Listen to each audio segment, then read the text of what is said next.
चलिए आगे बढ़ते हैं। बता दें, लोकसभा चुनाव के लिए बीजेपी का संकल्प पत्र जारी हो चुका है, जिसमें मुख्य रूप से युवा, महिलाएं, किसान और गरीब पर विशेष फोकस किया गया है। इसके अलावा बीजेपी ने अपने घोषणा में पीएम मोदी के भारत को 2047 तक विकसित देश बनाने के संकल्प को पूरा करने का रोड मैप पेश किया। इस दौरान प्रधानमंत्री ने अलग अलग वर्ग और क्षेत्र के लोगों को मंच पर बुलाकर संकल्प पत्र दिया। ये वो लोग थे जो मोदी सरकार की किसी न किसी योजना का लोगों को फायदा मिला है। पीएम मोदी ने कहा कि 4 जून को नतीजे आने के तुरंत बाद बीजेपी के संकल्प पत्र पर काम शुरू हो जाएगा। सरकार ने 100 दिनों की कार्य योजना पर पहले ही काम शुरू कर दिया है। पीएम मोदी बीजेपी का घोषणा पत्र जारी करते हुए पीएम मोदी ने कहा कि अब हमने संकल्प लिया है कि 70 वर्ष की आयु से ऊपर के हर बुजुर्ग को आयुष्मान योजना के दायरे में लाया जाएगा। सभी बुजुर्गों को आयुष्मान के तहत 5 लाख रुपए तक के मुफ्त इलाज की सुविधा मिलेगी। इसके अलावा मुफ्त राशन की योजना भी आने वाले 5 सालों तक जारी रहेगी। हमारे देश के किसान के प्रतिनिधि के नाते श्री रामवीर जी, जो झज्जर हरियाणा के निवासी है और जिनको पीएम किसान निधि फसल बीमा माननीय प्रधानमंत्री नरेंद्र मोदी जी के नेतृत्व में संकल्प पत्र 14 अप्रैल बाबा साहब अंबेडकर की जन्म जयंती के अवसर पर जारी किया है। इस बात से आज हम ये अंदाजा नहीं लगा सकते, बल्कि एक संकल्प ले सकते हैं कि आगामी 5 साल भी माननीय प्रधानमंत्री मोदी जी के नेतृत्व में गरीब कल्याण के, सेवा और सुशासन के ये आगामी 5 वर्ष भी गरीब कल्याण को समर्पित माननीय प्रधानमंत्री मोदी जी के नेतृत्व में होंगे और 2047 का विकसित भारत का संकल्प इस संकल्प पत्र में निहित है।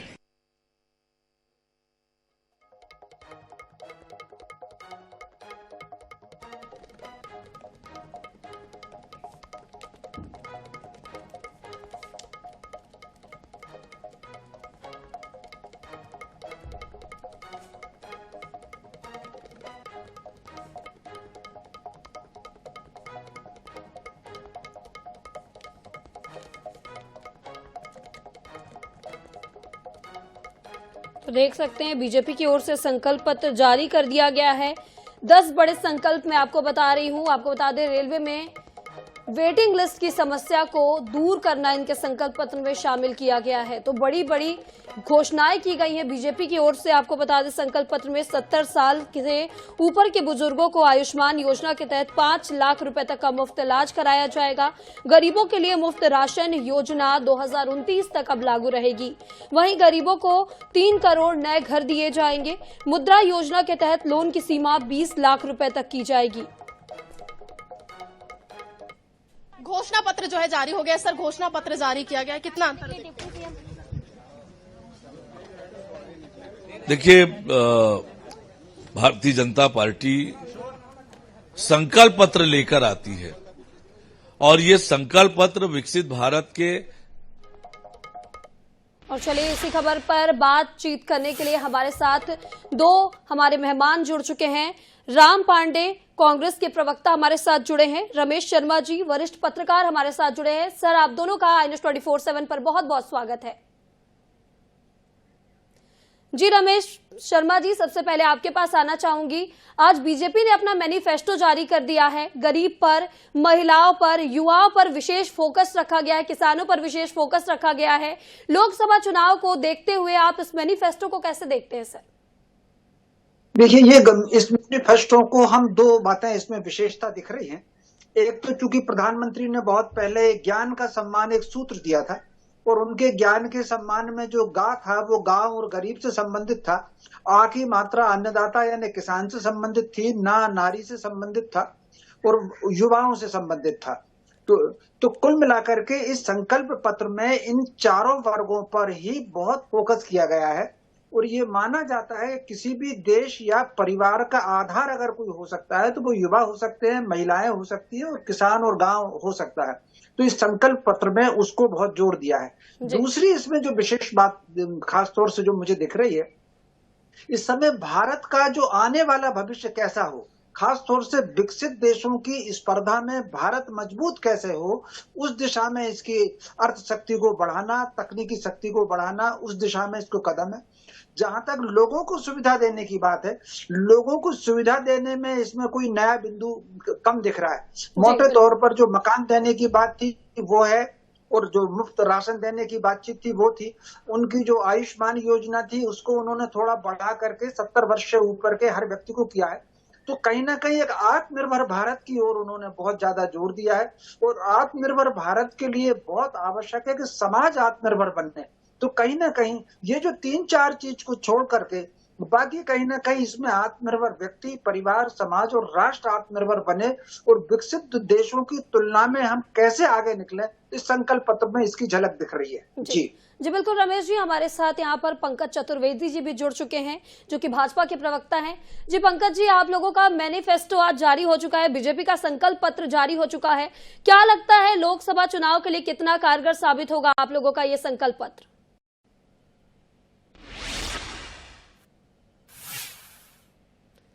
जी पंकज जी, आप मेरी आवाज सुन पा रहे हैं? जी पंकज जी, आप मेरी आवाज सुन पा रहे हैं?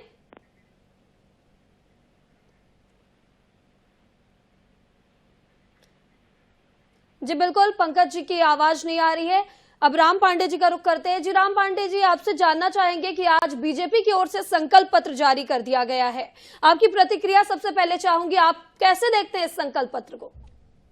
2014 में भी आया था, 2019 में भी आया था। स्मार्ट सिटी बनाएंगे 100, एक भी नहीं बनी है। 2 करोड़ रोजगार देंगे, 80 करोड़ लोगों को 5 किलो राशन दिया जा रहा है। 83% लोग बेरोजगार हो चुके हैं।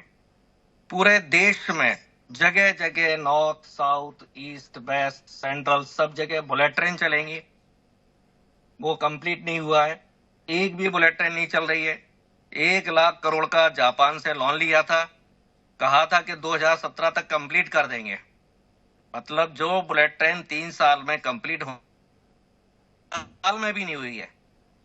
अब ये कहते हैं कि 100 दिन में हम बहुत कुछ बदल देंगे, जब जो काम 3 साल का होना था और 3 साल में एक बुलेट ट्रेन, कम से कम 25 बुलेट ट्रेन चलना थी, तो एक भी उसको 10 साल में नहीं चला पाए। फिर कहा 2022 तक किसानों की आय डबल हो जाएगी। किसान लगातार आंदोलन कर रहे हैं, शहीद हो रहे हैं। डबल तो छोड़िए, वो कह रहे हैं 1.5 गुना ही कर दीजिए। स्वामीनाथन की रिपोर्ट को ही लागू कर दीजिए। मोदी जी ने स्वामीनाथन को भारत रत्न तो दे दिया, लेकिन भारत रत्न जिस काम के लिए मिला है वो काम मोदी जी नहीं कर रहे हैं। किसानों की आय दोगुनी नहीं हुई है और वो कह रहे हैं 1.5 गुना ही कर दीजिए। मोदी जी ने कहा था मैं वादा कर रहा हूं 2022 तक सबको पक्का घर होगा पूरे देश में, और एक बार नहीं कई बार चिल्ला चिल्ला कर कहा था कि 2022 तक सबको पक्का घर मिलेगा। अब कह रहे हैं 4 करोड़ को दे दिया है, 3 करोड़ को दूंगा, करोड़ को दिया है, नहीं दिया है। आरटीआई के माध्यम से पता चलता है कि उसमें केवल भ्रष्टाचार हुआ है। जिन लोगों ने पूरा पैसा देकर 20-20, 25-25 लाख में फ्लैट खरीदे हैं, 30 लाख में फ्लैट खरीदे हैं, उनको भी प्रधानमंत्री आवास योजना में डाल दिया गया है। तो प्रधानमंत्री ने जो कहा था कुछ भी कंप्लीट नहीं किया। और सबसे बड़ी बात, एक ही काम कर दें सारे काम हो जाएंगे। जो चिल्ला चिल्ला कर कहा था काला धन लेकर आऊंगा, काला धन लेकर आऊंगा, उस काले धन को लेकर क्यों नहीं आते हैं और ना ही काले धन पर कोई बात करते हैं। कहा था कि महंगाई कम कर दूंगा, 400 का भी सिलेंडर महंगा लगता था, अब 1200 का है। और मोदी जी पर तो बिल्कुल भरोसा नहीं करना चाहिए। मैं लेटेस्ट बात कर रहा हूं, ज्यादा पुरानी नहीं कर रहा हूं। 4 महीने पहले मोदी जी ने मध्य प्रदेश में कहा था 450 का गैस का सिलेंडर दूंगा। मध्य प्रदेश में मोदी जी की सरकार है, केंद्र में मोदी जी की सरकार है, तो 450 का सिलेंडर नहीं मिल रहा। इसका मतलब है कि मोदी जी के ये गारंटी नहीं है, जुमले होते हैं। और अमित शाह जी कह चुके हैं कि मोदी जी की गारंटी को आप तो जुमला मानिए। राष्ट्रीय चैनल पर वो बोल चुके हैं। किसानों के लिए कहा था 4 महीने पहले कि मध्य प्रदेश के किसानों से 2700 रुपए प्रति क्विंटल गेहूं खरीदूंगा। 2100-2200 प्रति क्विंटल भी नहीं खरीदा जा रहा है। ये तो पुरानी बात नहीं है। तो ये भी मोदी जी का जुमला निकल जी गया। बिल्कुल बिल्कुल राम तीसरा पांडे जी, कहा- मैं आपके पास वापस आऊंगी। पंकज चतुर्वेदी जी से इस पर प्रतिक्रिया ले लेते हैं। पंकज जी, इनका साफ तौर पर राम पांडे जी का कहना है कि बीजेपी की ओर से जो भी वादे 2019 में किए गए थे वो पूरे नहीं किए गए हैं, काम पूरे नहीं हुए, जो भी वादे किए गए थे वो वादे पूरे नहीं किए गए हैं। आपकी प्रतिक्रिया? देखिए, 2014 के चुनाव में कांग्रेस पार्टी को देश में 543 लोकसभा में से मिली 52 सीटें, और इन्होंने 2019 में बहुत सारे झूठे आरोप भारतीय जनता पार्टी पर लगाए, प्रधानमंत्री जी पर लगाए, और उसके बाद इनकी सीटें घटकर रहेंगी 44। पिछले 10 चुनावों में इनकी 10% की क्षमता जनता ने जनार्दन ने समाप्त कर दी है, लोकसभा में नेता प्रतिपक्ष नहीं बना पाते। और उसका कारण सिर्फ ये है महिमा जी कि कांग्रेस पार्टी झूठ बोलने की विशेषज्ञ है। जिस पार्टी के नेता काले धन के आरोपों में बेल पर हो, उनके सहयोगी कोई जेल में हो, वो लोग काले धन की बातचीत करते हैं। ये 2043 के भविष्य के भारत की गारंटी है, मोदी की गारंटी है। धारा 370 हटाने की गारंटी थी, धारा 370 हटाई, ट्रिपल तलाक हटाया, राम मंदिर बना। भारत आज विश्व की 5वीं इकोनॉमी, 30वीं इकोनॉमी बनाएंगे। 2036 में ओलंपिक, अगला साल जनजाति वर्ष के रूप में मनाएंगे। भारत में स्वरोजगार के ढेरों अवसर विकसित करेंगे। Bullet train Ahmedabad Mumbai operational होने वाली है। बाकी पूर्व में, उत्तर में, दक्षिण में बुलेट ट्रेन की सर्वे प्रारंभ हो चुका है। Vande Bharat sleeper, Vande Bharat metro, Vande Bharat share car चालू है। अगले 3 साल में 2027 तक भारत की ट्रेनों में वेटिंग खत्म हो जाएगी। भारत के किसानों को पशुपालन के लिए केसीसी कार्ड में ऐड किया है। भारत में महिलाओं के लिए जो योजना, चाहे उज्ज्वला योजना हो, शौचालय योजना हो, मुद्रा योजना हो, और नारी वंदन अधिनियम 33% का आरक्षण देश की लोकसभा विधानसभाओं में लागू कर दिया गया है। ट्रिपल तलाक समाप्त हो चुका है। भारत आज जिसकी सबसे बड़ी इकोनॉमी है, ये मोदी जी की गारंटी है। तो मोदी की गारंटी महिमा जी, यानी गारंटी पूरी होने की गारंटी। इंफ्रास्ट्रक्चर के क्षेत्र में सड़क की बात कर लीजिए, रेलवे की बात, मैं एक उदाहरण देता हूँ महिमा जी आपको। 2014 तक भारत में प्रति वर्ष 2000 इलेक्ट्रॉनिक व्हीकल बिका करते थे, अब बिकते 17 लाख हर साल। कहाँ 2000 का 17 लाख। भारत अभी खाद्य तेल के मामले में और तेल के मामले में निर्भर है दूसरे देशों पर। योजना क्या है? भारत खाद्यान्न के मामले में, न्यूट्रिशन के मामले में, ग्रीन एनर्जी के मामले में, हाइड्रोजन एनर्जी के मामले में, रेलवे के मामले में, एयरवेज के मामले में, रोडवेज के मामले में, वाटरवेज के मामले में दुनिया का हब बने, फार्मेसी का हब बने। आज हम अंतरिक्ष में उस जगह पर पहुंच गए। रक्षा के मामले में हम आत्मनिर्भर हैं। अभी भारत में विमान कंपनियों ने महिमा जी 1000 नए विमान खरीदने का ऑर्डर दिया है। उससे जुड़े उद्योग, इको टूरिज्म का हब, ये सब 24/7 2047 यानी 24 घंटे 7 दिन अनवरत 2047 के भारत को गढ़ने की प्रक्रिया है। और यही मोदी की गारंटी है। हमारा संकल्प है विकास भी, विरासत भी। और जो लोग विकास के विरोध में है, इंडी जी बिल्कुल पंकज जी, मैं आपके पास वापस आऊंगी। अब रमेश शर्मा जी का रुख करते हैं, हमारे साथ वरिष्ठ पत्रकार जुड़े हुए हैं। जी रमेश शर्मा जी, आपने देखा कि कांग्रेस की ओर से भी मैनिफेस्टो जारी कर दिया गया और वहीं बीजेपी की ओर से भी अब मैनिफेस्टो जारी कर दिया गया है। आपको क्या लगता है, दोनों ही मैनिफेस्टो में गरीब पर भी ध्यान रखा गया है, महिलाओं पर भी ध्यान रखा गया, युवाओं का ध्यान दोनों ही मैनिफेस्टो में रखा गया है। आपको क्या लगता है, जनता किस मैनिफेस्टो पर विश्वास करेगी? कितना कारगर साबित होगा दोनों का मैनिफेस्टो इस बार के लोकसभा चुनाव में? मैनिफेस्टो में एक थोड़ा सा अंतर आता है। यद्यपि देश के विकास की बात, लोगों को सुख सुविधा पहुंचाने की बात दोनों के मैनिफेस्टो में है। एक मामूली सा अंतर आता है, कांग्रेस ने जो अपने घोषणा पत्र में जो ज्यादा जोर दिया है वो व्यक्तिगत सुविधाओं पर ज्यादा जोर दिया है। जैसे उन्होंने महिलाओं से कहा कि 8000 के आसपास साल भर में 1 लाख रुपए महिलाओं को देंगे, तो उन्होंने व्यक्तिगत सुविधाओं पर ज्यादा जोर दिया है। भाजपा के मैनिफेस्टो में व्यक्तिगत सुविधा अगर तुलनात्मक देखेंगे तो कांग्रेस की तुलना में थोड़ी कम है, लेकिन राष्ट्र के विकास की बात भाजपा के घोषणा पत्र में ज्यादा है। और उसका एक कारण भी आप अगर देख लें, जब से नरेंद्र मोदी ने संभाला है 2014 में, तो कहीं ना कहीं भारत की ओर, भारत विकसित राष्ट्र बने, इस पर बहुत ज्यादा जोर दिया हुआ है।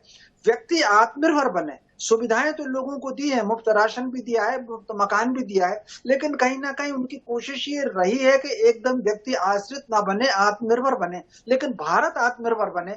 आप कल्पना कर सकते हैं, जो भारत कभी साइकिल आयात करता था, आज वो हवाई जहाज निर्यात कर रहा है। और ब्रिटेन और फ्रांस जैसे देशों के अंतरिक्ष हमने प्रक्षेपास्त्र किए हैं, यहाँ से जो उपग्रह हमने यहाँ से, तो कुल मिलाकर के जिस दिशा में प्रगति हुई है, स्वाभाविक रूप से राष्ट्र की प्रगति पर भाजपा का ध्यान ज्यादा है, व्यक्तिगत सुविधाएं कांग्रेस की तुलना में कम है।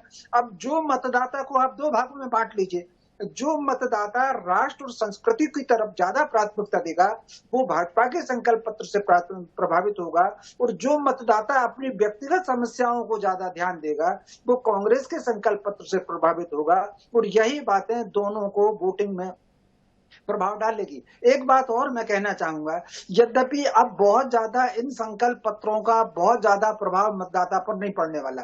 आप अगर देखेंगे तो लगभग 3 चरणों की तो प्रक्रिया ही पूरी हो गई चुनाव की, हालांकि वोट डालना है, बाकी प्रक्रियाएं पूरी हो गई 3 चरणों के चुनाव प्रक्रिया की। तो ऐसी स्थिति में मतदाता का बिल्कुल 99% मत बना हुआ है। यदि तात्कालिक कोई स्थानीय बड़ी घटना नहीं हुई तो मतदाता अपना मन नहीं बदलेगा, उसको किसको वोट देना है, भाजपा को वोट देना है या कांग्रेस को वोट देना है या किसी तीसरे को वोट देना है, वो लगभग क्लियर जैसा है। अब संकल्प पत्र को औपचारिकता जैसा रह गया है, लेकिन इस आधार पर पार्टियां अपना आगे का काम करती हैं। तो कुल मिलाकर के 2 चीज संकल्प पत्र में मुझे दिख रही है, जैसा कि मैंने पहले कहा, ज्ञान का सम्मान दिख रहा है और राष्ट्र की आत्मनिर्भरता इसमें दिख रही है। जी, बीजेपी की ओर से जी राम पांडे जी का रुख करते हैं। राम पांडे जी, जिस तरह से अभी पंकज चतुर्वेदी जी बता रहे थे किस तरह से लगातार ग्राफ गिरता गया, कांग्रेस की सीटें कम होती गई, लेकिन इस बार जो आप लोगों का संकल्प पत्र है वो व्यक्तिगत रूप से रमेश शर्मा जी ने बताया कि व्यक्तिगत रूप से अच्छा है, व्यक्तिगत रूप से लाया गया है। 1 लाख रुपए महिलाओं को सालाना देने का वादा किया है आप लोगों ने, और व्यक्तिगत रूप से अलग अलग लोगों को लाभ पहुंचाने के लिए ये संकल्प पत्र आप लोगों की ओर से लाया गया। आपको क्या लगता है कि जो ये लोकसभा चुनाव होंगे उसमें क्या आप लोगों का ग्राफ बढ़ेगा? देखिए, जीतना हारना एक अलग बात होती है और सच्चाई अलग बात होती है। जीता तो ब्रजभूषण सिंह भी है ना, जीता तो मुख्तार अंसारी भी है, जीत तो राजा भैया भी रहा है, जीता तो कुलदीप सेंगर भी था। कई बलात्कारी जीते हैं, कई अपराधी जीते हैं, कई घोटालेबाज जीते हैं। जैसे नवीन जिंदल तो कोयला घोटाले के मुख्य आरोपी थे, भाजपा ने टिकट दिया है। तो जीतने हारने से ये प्रामाणिकता नहीं होती है कि कौन सत्य के साथ है, कौन असत्य के साथ है, कौन न्याय के साथ है, कौन अन्याय के साथ है। जी, लेकिन राम पांडे जी, मैंने जनता के विश्वास की बात की कि जनता कितना विश्वास करेगी इस बार के मैनिफेस्टो पे, क्योंकि मैनिफेस्टो जनता के लिए लाया जाता है। चुनाव से पहले ये दिखाया जाता है कि हमारी पार्टी क्या क्या कार्य करेगी। तो आपको क्या लगता है कि 2024 के चुनावों में जनता विश्वास करेगी, इस बार सीटें बढ़ेंगी? जी, कांग्रेस के मैनिफेस्टो पर जनता को 100% विश्वास है। बीजेपी के मैनिफेस्टो पर जनता को 0% विश्वास है, क्योंकि जनता को एक एक आदमी को पता है कि मोदी जी ने कहा था 15-15 लाख खाते में आएंगे, काला धन लेकर आऊंगा। वो बात 140 करोड़ जनता तक पहुंच चुकी है। बुलेट ट्रेन चलाऊंगा, ये 140 करोड़ लोगों तक बात पहुंच चुकी है। 2 करोड़ लोगों को रोजगार दूंगा, ये बात जनता तक पहुंच चुकी है। किसानों की आय डबल करूंगा, नहीं हुई, ये बात भी जनता तक पहुंच चुकी है। 140 करोड़ लोगों पर पक्का मकान होगा, ये बात भी जनता तक पहुंच चुकी है। तो जनता को पता है कि भाजपा का जो घोषणा पत्र होता है झूठा होता है, इसमें कुछ नहीं होता। और दूसरा, व्यक्ति और राष्ट्रवाद की बात कर रहा हूं मैं। यदि हम 140 करोड़ लोगों को गरीब बना दें तो क्या राष्ट्र का निर्माण हो जाएगा? 140 करोड़ लोगों को हम बेरोजगार कर दें तो क्या राष्ट्र का निर्माण हो जाएगा? यदि 140 करोड़ में से केवल 4 साल की नौकरी हम फौज में दें तो क्या देश का निर्माण हो जाएगा? क्या हमारे किसान जिनकी फसल के दाम नहीं मिल रहे हैं आत्महत्या करने पर मजबूर हो जाएं तो क्या राष्ट्र का निर्माण हो जाएगा? और बस राष्ट्र निर्माण बोल बोल करके ये हाल कर दिया है कि दुनिया में प्रति व्यक्ति आय में हम टॉप 100 में नहीं है, दुनिया के 100 देशों में भी नहीं है। अर्थव्यवस्था में मनमोहन लेकिन राम पांडे जी लगातार जनता भरोसा करते आ रही है बीजेपी पे, इससे पहले भी भरोसा किया था बीजेपी पर। आप बताइए कि आपकी कितनी तैयारी है 2024 लोकसभा चुनाव को लेकर? आपका जो संकल्प पत्र तैयार किया गया है उस पर आपको कितना भरोसा है? जो आप लोगों की न्याय गारंटी थी उस पर? जी 100% हमें अपने पर भरोसा है। हमने भारत जोड़ो यात्रा की, हमने कहा प्रेम और भाईचारे के साथ ही तो टेंशन मुक्त रह सकते हैं। हमने भारत जोड़ो न्याय यात्रा की। हर इंसान को न्याय पाने का अधिकार है, हर इंसान को स्वतंत्रता पाने का अधिकार है, हर इंसान को गुलामी से मुक्ति पाने का अधिकार है। आज ही देख लीजिए भारतीय जनता पार्टी ने जी बिल्कुल राम पांडे जी, पंकज चतुर्वेदी जी का रुख करते हैं। पंकज चतुर्वेदी जी, राम पांडे जी का कहना है कि राष्ट्रहित के नाम पे, राष्ट्र की जो बढ़ाने निर्माण के नाम पर, यहाँ पर उनका कहना है कि भारत को गरीब बनाया जा रहा है बीजेपी की ओर से। आप क्या कुछ कहना चाहेंगे? देखिए, भारत का शेयर मार्केट 10 साल पहले महिमा जी 25,000 पे था, सेंसेक्स आज 75,000 पर है। भारत का विदेशी मुद्रा भंडार डॉलर से लबालब है, भारत का निर्यात बढ़ा है जी। और भारत की इकोनॉमिक ग्रोथ रेट अभी है 6.87% के आसपास। और पूरे विश्व में अमेरिका 2.5%, चीन 3%, यूरोप 2%, सारी अर्थव्यवस्थाएं करा रही है। भारत की इकोनॉमी को लोग सराह रहे हैं। भारत में अभी 4 बड़े पैमाने होते हैं: बुनियादी शिक्षा, बुनियादी स्वास्थ्य, बुनियादी भोजन और बुनियादी स्तर पर स्वच्छता। इन 4 बड़े पैमाने पर ग्लोबल पॉवर्टी इंडेक्स से 25 करोड़ भारतीयों को गरीबी रेखा के बाहर पाया है। हमारे अनाज के भंडार भरे हुए हैं महिमा जी। हम वो अनाज खराब होने से बेहतर है हम अपने उन लोगों को दें जिनको कोरोना काल का संकट था। और कोरोना के बाद कोई ऐसा देश जिसने कोरोना में करोड़ों लोगों को निःशुल्क टीकाकरण का कैंपेन चलाया हो, जबकि कांग्रेस ने विरोध किया टीके का। कोई ऐसा देश जिसने आयुष्मान जैसी योजना चलाई हो लगातार 5 साल तक 5 लाख के लिए। अब 70 साल से अधिक के भारतीय बुजुर्ग उस आयुष्मान योजना का भाग होंगे। कौन सा ऐसा देश है सिवाय मोदी की गारंटी के कहीं पूरा नहीं हुआ। मैं तो गारंटी गिनाई कि 11वीं अवस्था पर भारत फंसा हुआ था। और भ्रष्टाचार तो कांग्रेस के जमाने में होता था। राजीव गांधी जी ने कहा था कि 85 पैसे भ्रष्टाचार की भेंट चढ़ जाते हैं। बिल्कुल पंकज चतुर्वेदी जी, अब देखना होगा कि आखिर लोकसभा चुनाव के इस रण में किसका संकल्प पत्र कितना भारी पड़ता है। आप तीनों का हमारे साथ जुड़ने के लिए, INS 24/7 के साथ जुड़ने के लिए बहुत बहुत शुक्रिया।